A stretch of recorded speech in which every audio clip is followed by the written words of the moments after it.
15 আগস্টে আপনারা এক সাংবাদিকের ইন্টারভিউ যে নিয়েছিল খুনি ডালিমের, সেখানে ডালিম বলেছিল, আবার মাঝে মাঝে ডালিম বঙ্গবন্ধুকে মুজিব কাকুও বলেছে ওই সাক্ষাৎকারে।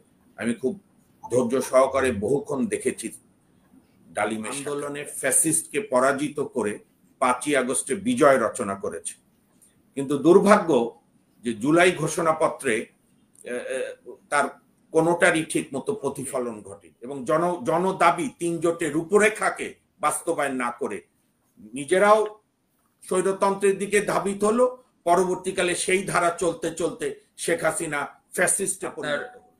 শেক্সপিয়ারের হ্যামলেট নাটকে হ্যামলেটের বন্ধু যখন হোরেশিও বলছিল যে সবই তো তুমি চিহ্নিত করতে পেরেছো, কারা তোমার বাবাকে মেরেছে, কি কি এগুলো এখন অ্যাকশনে যাও, তখন হ্যামলেট বলেছিল, তার সে বিখ্যাত ডায়লগ শেক্সপিয়ার হ্যামলেটকে দিয়ে বলিয়েছিল যে Horatio, still there is a gap between the cup and lips, অর্থাৎ চায়ের কাপ এবং ঠোঁটের মধ্যে এখনো অনেক ব্যবধান। তো আমার খুব ভালো লাগতো যদি আমি প্রফেসর ডক্টর মোস্তফা সারোয়ারের মতো খুব খুশি হতে পারতাম গতকালকে প্রায় কয়েক কোটি টাকা খরচ করে 16টা ট্রেনে করে লোক ভাড়া করে এনে রাষ্ট্রের সমস্ত সাংবিধানিক প্রতিষ্ঠানের লোকগুলোকে একটি রাজনৈতিক সমাবেশে উপস্থিত করতে বাধ্য করে, এবং যে ট্রেনগুলোর যাত্রী সংখ্যা ছিল 1800, যাত্রী এসছে 372। ফরিদপুরের ভাঙা থেকে একটা ট্রেনের আমি হিসাব দেখলাম, এরকম আরো অনেক ট্রেন। আমার খুব মনে পড়ে যাচ্ছিল 2024-এর মূলত 23-24 জুলাই থেকে ফ্যাসিস্ট শেখ হাসিনা শুধু ইন্টারনেট বন্ধ করেনি, অঘোষিতভাবে বাস ট্রেন বন্ধ করে দিয়েছিল আওয়ামী লীগ, ছাত্রলীগ, যুবলীগের গুন্ডা বাহিনীরা। তারপরও 5ই আগস্টে 4 আগস্ট রাত্রে শেখ হাসিনাকে ডিজেফআই এবং এনএসআইরা বলেছিল, তারা তো আবার প্রাইম মিনিস্টারকে স্যার বলতো, যে স্যার একটি পিঁপড়াও ঢাকা শহরে 5 তারিখে ঢুকবে না। এবং বাংলাদেশের দ্বিতীয় লেডি লক্ষণ সেন ফ্যাসিস্ট স্বৈরাচার শুধু না, যে তার জন্মদাতা পিতার মুখেও চুনকালি পরিয়েছে, কারণ নানা সমালোচনা সত্ত্বেও বঙ্গবন্ধু কোনোদিন কোনো জায়গা থেকে পালিয়ে যায়নি। 15 আগস্টে আপনারা এক সাংবাদিকের ইন্টারভিউ যে নিয়েছিল খুনি ডালিমের, সেখানে ডালিম বলেছিল, আবার মাঝে মাঝে ডালিম বঙ্গবন্ধুকে মুজিব কাকুও বলেছে ওই সাক্ষাৎকারে। আমি খুব ধৈর্য সহকারে বহুক্ষণ দেখেছি ডালিমের সাক্ষাৎকার। তো সেখানে ডালিম বলেছিল যে আমরা পিছন দিকে আমাদের কোনো আর্মি ছিল না, মুজিব কাকু বের হলে হতে পারতো। এবং যেটা শফিউল্লাহ বলেছিল তাকে, sir can you get out from that house, উত্তরে বঙ্গবন্ধু বলেছিল মুজিব কখনো কোনো জায়গা থেকে পিছন দিকতে বের হয় না। যাই হোক, তো সে তার বাবাকেও, এবং আজকে যে বঙ্গবন্ধুকে নিয়ে নানা বিতর্ক অহেতুক বা বঙ্গবন্ধুকে অসম্মান করা, ধানমন্ডি 32-কে গুড়িয়ে দেওয়া, এসবই হচ্ছে অন্যতম দায়ী হচ্ছে তার কুকন্যা। এবং কন্যার পাপের আধার এত পূর্ণ হয়েছিল যে মৃত বাবাকেও এই কন্যার পাপের ভাগিদার হতে হয়েছে। তো যাই হোক, সেইভাবে ডক্টর মোহাম্মদ ইউনূস যে ঘোষণাপত্র, জুলাই ঘোষণাপত্র পড়লেন, দুই পাশে অনেক জাতীয় নেতাকে হাজির করে, আজকে নুরুল হক নূর, যিনি হাসিনা বিরোধী আন্দোলনের মধ্য দিয়ে যাদের জন্ম, যেখানে সম্রাট সাহেবরা আছেন 18 সালের কোটা বিরোধী, আমি শুরুই করেছি, কোটা বিরোধী আন্দোলনের মধ্য দিয়েই হাসিনার বিরুদ্ধে সত্যিকার কোনো জন আন্দোলন গড়ে উঠেছিল, এবং যার পরে আমাদের বাচ্চা ছেলে মেয়েরা নিরাপদ সড়ক চাই। এবং আমার খুব মনে আছে 18 অগাস্টে আমি আমার ওয়াইফকে বিদেশে যাবে, এয়ারপোর্ট দিয়ে ফিরে আসার পথে আমি ছোট ছোট প্লাকার্ডে দেখেছিলাম যে রাষ্ট্র মেরামতের কাজ চলছে, দয়া করে সময় দিন। আমাদের বাচ্চা ছেলেমেয়েরা তখন, সারোয়ার ভাই যার নাম বললেন, সেই নেতাদেরও 31 দফা আসেনি, কোনো দফাই আসেনি।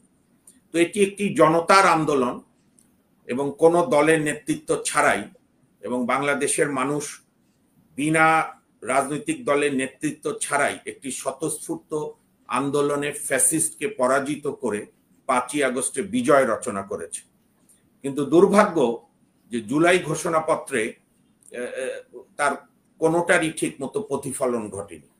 এইটা নুরুল হক নুরুর গণ অধিকার পরিষদ বলছে এবং ইসলামী আন্দোলন বলছে। আবার আরেকটা বিষয় আমি জানতাম না, আজকে একটু আগে শুনলাম ওদেরই কোনো পার্টির ব্রিফিং এ, আমার কাছে অদ্ভুত লাগলো যে ৮-৯টা নেতাকে দাঁড় করিয়েছে বোধহয়, দুই পাশে ৫-৫-১০টা দল, আরো কয়েকটা দলও তো বাকি ছিল। যাই হোক, সেগুলোকে দাঁড় করালেও জানতোই ঘোষণাপত্রের ড্রাফট দেওয়া হয়েছে মাত্র 3টা পার্টিকে। মোস্তফা সরোয়ার ভাই জানে কিনা জানি না, একটা এনসিপি কে দিয়েছে, একটা বিএনপি কে দিয়েছে, একটা জামাতকে দিয়েছে। তো বাকিরা কি দুধ ভাত? তাহলে এই প্রতারণা কেন, এই ভণ্ডামি কেন? আর আমি বিনয়ের সঙ্গে সরোয়ার ভাইকে বলবো, আমরা না এই কম্পেয়ারটা না করি ভাই। যে ম্যান্ডেলার সঙ্গে আপনি, এই যে আমরা যেরকম বঙ্গবন্ধুর সঙ্গে জিয়াকে তুলনা করে বঙ্গবন্ধুকে তো খাটো করি, জিয়াকেও খাটো করি, জিয়ার সঙ্গে কর্নেল তাহেরের তুলনা করে জিয়াকেও খাটো করি, কর্নেল তাহেরকে অপমান করা হয়।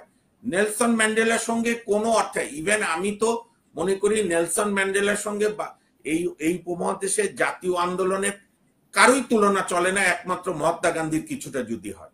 কারণ নেলসন ম্যান্ডেলা একবারই নির্বাচন করে জিতেছেন, তারপর তার সামনে নেতা কর্মীরা অনশন করলেও তিনি বলেছেন আমি আর দাঁড়াবো না, এবং তিনি কোনদিন রাষ্ট্রপতি ভবনে ওঠেননি। প্লাস তিনি যখন তার সেই দীর্ঘ ২৭ বছর, রেকর্ড পরিমাণ বিশ্বের ইতিহাসে ২৭ বছর পাহাড়ের কারাগারে যখন বন্দি দশা থেকে শুনলেন যে পি.কে. বোথা সরকার তাকে মুক্তি দেবে, উনি জেলে বসে আমাদের নেতাদের মতো বা এখনকার নেতাদের মতো বা কালকের ঘোষণাপত্রের মতো প্ল্যান করেনি সাদাদেরকে কিভাবে তিনি দমন করবেন। তিনি ভেবেছিলেন, যার ভিত্তিতে ট্রুথ কমিশন রিকনসাইলিয়েশন হলো, যে সাদার কালোর মধ্যে সমন্বয় করে আমি কিভাবে বাংলাদেশকে গড়ব। কালকে ইউনূস সাহেবের ঘোষণাপত্রে আরেকটি ঐতিহাসিক সত্যকে উনি থামাচাপা দিয়েছেন বিএনপির ভয়ে, এবং বিএনপি পন্থী একটি ঘোষণাপত্র হয়েছে যে ১৯৯০-এর গণঅভ্যুত্থানের পর ১৯৯১ সালে যখন বিএনপি ক্ষমতায় আসলো, ৩ জোটের রূপরেখা বাস্তবায়ন এবং আমাদের সর্বদলীয় ছাত্রকে 10 দফা বাস্তবায়ন ছিল বিএনপির নৈতিক এবং সাংবিধানিক দায়িত্ব, বিএনপি সরকারের জামাত সমর্থিত। এবং সেখান থেকেই নতুন করে বঙ্গবন্ধু যেরকম ৭২-৭৩-এ ব্যর্থ হলেন, বিএনপিও ব্যর্থ হলো বা ইচ্ছা করে ব্যর্থতায় পর্যবসিত হলো জনগণের আন্দোলনকে এবং জনদাবি ৩ জোটের রূপরেখাকে বাস্তবায়ন না করে। নিজেরাও স্বৈরতন্ত্রের দিকে ধাবিত হলো, পরবর্তীকালে সেই ধারা চলতে চলতে শেখ হাসিনা ফ্যাসিস্টে পরিণত হলো। এরকম নানা ঐতিহাসিক জিনিসকে উনি বিতর্কিত করেছেন, অসত্য বলেছেন, সত্য চেপেছেন। আমি আজকে সরাসরি প্রশ্ন করতে চাই ডক্টর মোহাম্মদ ইউনূস সাহেবকে। উনি বলেছেন ৭২-এর সংবিধানের পদ্ধতিগত গ্রহণকৃত ত্রুটি এবং সংবিধানের অপপ্রয়োগ ফ্যাসিস্ট বাকশাল করেছে। এত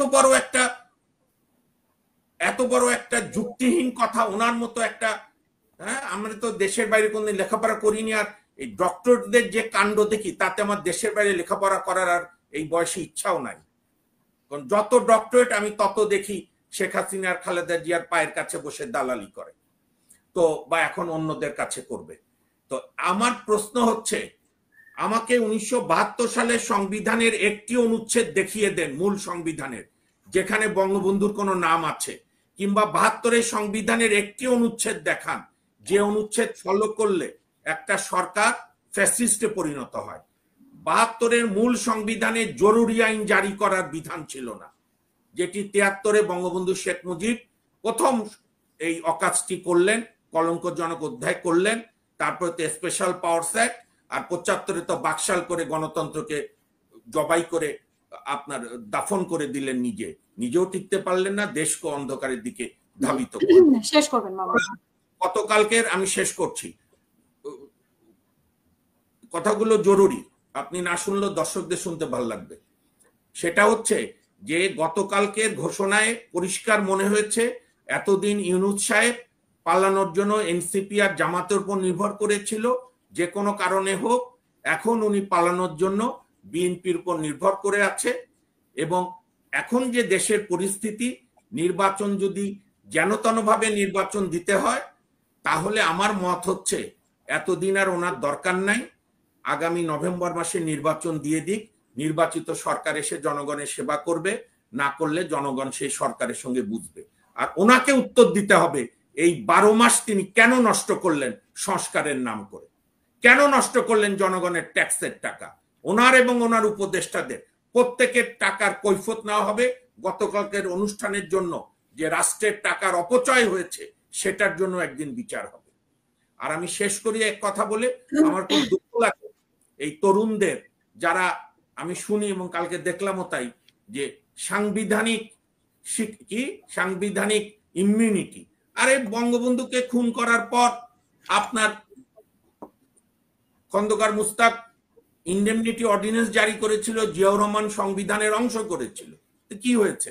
আওয়ামী লীগ ক্ষমতা এসে সংবিধান বাতিল করে দিয়ে হাইকোর্ট থেকে রায় নিয়ে বিচার করেছে। আওয়ামী লীগ খালেদা জিয়া তারেক রহমানদের অন্যায়ভাবে সাজা দিয়েছিল। এই সরকার আসার পর হাইকোর্টের বিচারপতিরা স্বেচ্ছায় আপনার খালাস করে দিয়েছে। যদি সুস্থ রাজনীতি আমরা ভালো না করতে পারি, যদি উন্নত রাজনীতি আমরা উপহার না দিতে পারি, যদি মানুষকে আমরা ন্যূনতম স্বস্তি না দিতে পারে নতুন নির্বাচিত সরকার, তাহলে আপনি মানেন আর না মানেন আওয়ামী লীগ ফিরলে সবারই বিচার হবে যে যেভাবে কাজ করেছে। কাজেই আবারও আমরা 72-এর মতো আমাদের স্বপ্নভঙ্গ হলো, 90-এর মতো স্বপ্নভঙ্গ হলো। এই দুর্ভাগা দেশে কোনো পরিবর্তন হবে না। নির্বাচন ফেব্রুয়ারিতে দরকার নাই, অক্টোবর মাসে নির্বাচন দিয়ে উনি নিশ্চিন্তে আমেরিকা গিয়ে বা ফ্রান্সে গিয়ে 3-0 বলে বেড়াক। ধন্যবাদ।